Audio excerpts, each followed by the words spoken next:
Hello friends, जेके बोस के जितने भी स्टूडेंट्स हैं उनके लिए बहुत ही इंपॉर्टेंट अपडेट इस वीडियो में बात करने वाले हैं। तो सबसे पहले बात करें जो गैस पेपर आपका, तो ये क्वेश्चन आप कर लीजिए। हमारे जो दिए हुए क्वेश्चन है किसी भी क्लास के हों, चाहे 10th के, चाहे 11th के, चाहे 12th के, वो हमारे एग्जाम में पूछे जाते हैं। चाहे केमिस्ट्री का हो, फिजिक्स का हो, आर्ट स्ट्रीम का हो, किसी भी का हो, बहुत ही इंपॉर्टेंट क्वेश्चन आपको जहाँ पे जो गैस के तौर पे दिए जाएंगे वो आपके एग्जाम में आपको दिखते हुए नजर आएंगे। तो चलिए स्टार्ट करते हैं आज के इस इंपॉर्टेंट वीडियो को। जैसे नेक्स्ट पेपर है क्लास 10th का हिंदी उर्दू का, क्लास 11th का फिजिक्स का और क्लास 12th का बायोलॉजी का, सबके इंपॉर्टेंट क्वेश्चंस हम डिस्कस करेंगे। तो चलिए स्टार्ट करते हैं आज की इस इंपॉर्टेंट वीडियो को। सबसे पहले बात करें कक्षा 10वीं के हिंदी की, तो let's start this important video part. उसके बाद 11th और 12th, तो ये आ जाएगा कक्षा 10वीं का। इसके जो भी इंपॉर्टेंट क्वेश्चंस होंगे उसका लिंक मैं प्रोवाइड कर दूंगा डिस्क्रिप्शन में। लेकिन इसके जो आपका रहेगा, अब हिंदी का जो पूर्णांक आपके कितने 80 रहेंगे, जिसमें से जो आपका क्या विभाजन होगा अंकों का, जिसमें क ख ग और ग आएगा। जो खंड ख है उसमें क्या रहेगा, जो व्यवहारिक व्याकरण रहेगा 20 मार्क्स का, क्वेश्चन नंबर 2 से लेके 6 तक, ठीक है।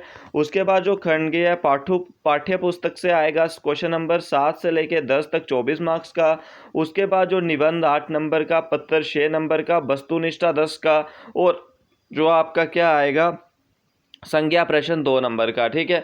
इस तरीके से आपका हिंदी का जो पेपर पैटर्न रहने वाला है। तो इस पेपर पैटर्न को आप जहाँ से देख सकते हो किस पेपर के बेस पे आएगा, और हिंदी का आपको वहाँ पे प्रोवाइड कर दिया जाएगा। अब मैं बात करूँ क्लास 11th की जो फिज़िक्स की, तो क्लास 11th का जो फिजिक्स का आपका होगा, जे आपको पेपर पैटर्न पता होगा। इसमें मैं सबसे पहले बात करूं, आपने अगर 5 मार्क्स के लिए कोई क्वेश्चन प्रिपेयर करने हैं तो एक क्वेश्चन आपका आ जाएगा प्रोजेक्टाइल। प्रोजेक्टाइल के बाद क्वेश्चन आपका होगा जो सिंपल हार्मोनिक मोशन का।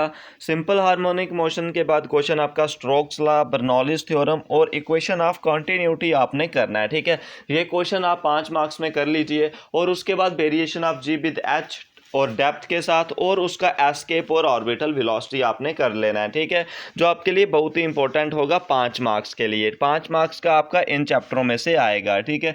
उसके बाद अगर आपने 2-2 मार्क्स वाले जो क्वेश्चन हैं वो प्रिपेयर करने हैं, तो 2 मार्क्स वाला आपने एक एरर एनालिसिस, एमएलटी और डायमेंशनल एनालिसिस से, उसके बाद इक्वेशन ऑफ मोशन किसी भी मेथड से जहाँ उसका ट्राइंगुलर लॉ, वेक्टर एडिशन, उसके बाद जो stress, strain, bulk modulus, rigidity, plasticity, ये आपने करना है। और थर्मोडाइनेमिक्स में से first law, second law, zeroth law, heat engine, ठीक है, रेफ्रिजरेटर, ये आप कर सकते हो। Radius of gyration, moment of inertia, theorem of parallel and perpendicular axis, ठीक है। उसके बाद जो आप कर सकते हो ई की पावर एक्स, एक्स की पावर एन और साइन एक्स वाला, ठीक है। उसके बाद जो आपने करना है इसमें कोफिशिएंट ऑफ रेस्टिट्यूशन, इलास्टिक और इनइलास्टिक कोलिजन करना है। उसके बाद नेक्स्ट जो आप करोगे degree of freedom. Degree of freedom के बाद आप कर सकते हो जहाँ पे एस्केप वेलोसिटी, और उसके बाद आइसोचोरिक, आइसोबारिक प्रोसेस वाले क्वेश्चन जो आपने सारे के सारे जो अपने एग्जाम में बनाने हैं, ठीक है। इस तरीके से आप अच्छे से अपने एग्जाम में क्वेश्चन बनाओगे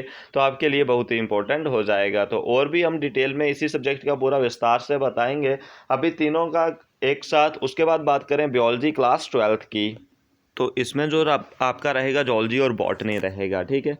सबसे पहले मैं बात करूं, अगर आपने जो बॉटनी है, बॉटनी का अगर आपने प्रिपेयर करना है, इसमें सबसे पहले जो आपका फ्लावर्स का रहता है 1 मार्क्स का, वो प्रिपेयर कर लीजिए। उसके बाद जो आपका जीनोटाइप, फिनोटाइप, हाइब्रिड क्रॉस, ये आपने 1 नंबर में प्रिपेयर करना है, ठीक है। उसके बाद जो नेक्स्ट आपने 2 नंबर में इसके प्रिपेयर करने हैं, 2 नंबर में आप प्रिपेयर कर सकते हो इसके ऑटोगैमी, जीनोगैमी, ठीक है, ये वाले क्वेश्चन। उसके बाद जो नेक्स्ट आपने इसके 3 मार्क्स के लिए प्रिपेयर करने हैं, यानी कि डिकम्पोजिशन जो आपका रहेगा, जीएम ऑर्गेनिज्म रहेगा। जीएम ऑर्गेनिज्म के बाद जेनेटिक कोड, ठीक है। जेनेटिक कोड के बाद एक्सप्लेनेटरी नोट, ठीक है, explanatory note of the central dogma वाला क्वेश्चन। उसके बाद जो आपका रहेगा 5 मार्क्स के लिए, वो आप क्या कर सकते हो, इसका जीन एक्सप्रेशन, ठीक है, जीन एक्सप्रेशन कर सकते हो, और वर्किंग मैकेनिज्म कर सकते हो लैक ऑफ पीरॉन का, ठीक है। उसके बाद डीएनए के वेरिफिकेशन आप कर सकते हो। डीएनए वेरिफिकेशन के बाद आपका जो क्वेश्चन है वो कौन सा जो इंट्रैक्शन कर सकते हो स्पीशीज़ के बीच, ये आपने क्वेश्चन जो अपने इसके बनाने हैं। ठीक है, तो जो आपके लिए बहुत ही इंपॉर्टेंट इसके हो जाएंगे। जीएम क्रॉप आपने करना है। जीएम क्रॉप के बाद जो आप 5 मार्क्स में कर सकते हो, डाई हाइब्रिड क्रॉस कर सकते हो। डाई हाइब्रिड क्रॉस के साथ जेनेटिक मटेरियल जो आप इसका कर सकते हो। ठीक है, जो आपका क्या रहेगा, बायोलॉजी का रहेगा। ठीक है, बायोलॉजी का आपने इस मैनर में प्रिपेयर करना है, तो आपका जो एग्ज़ाम है वो पूरा का पूरा जो बनता हुआ नज़र आएगा। उसके बाद बात करें जूलॉजी की, तो जूलॉजी का आप क्या क्या कर सकते हो, जो डाउन्स एंड टर्नर सिंड्रोम कर सकते हो, determination of sex hormone.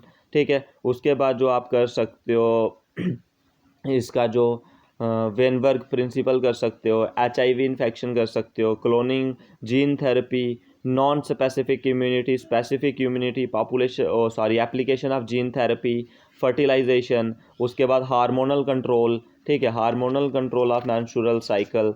Hormonal control के बाद आप जो मॉडर्न थ्योरी ऑफ एवोल्यूशन कर सकते हो। ठीक है, modern theory of evolution, mean of evolution कर सकते हो। ठीक है, ये क्वेश्चन आपने कर देने हैं, और भी फर्दर डिटेल में आपको बता दिया जाएगा। तो आज के इस वीडियो पार्ट में बस इतना ही।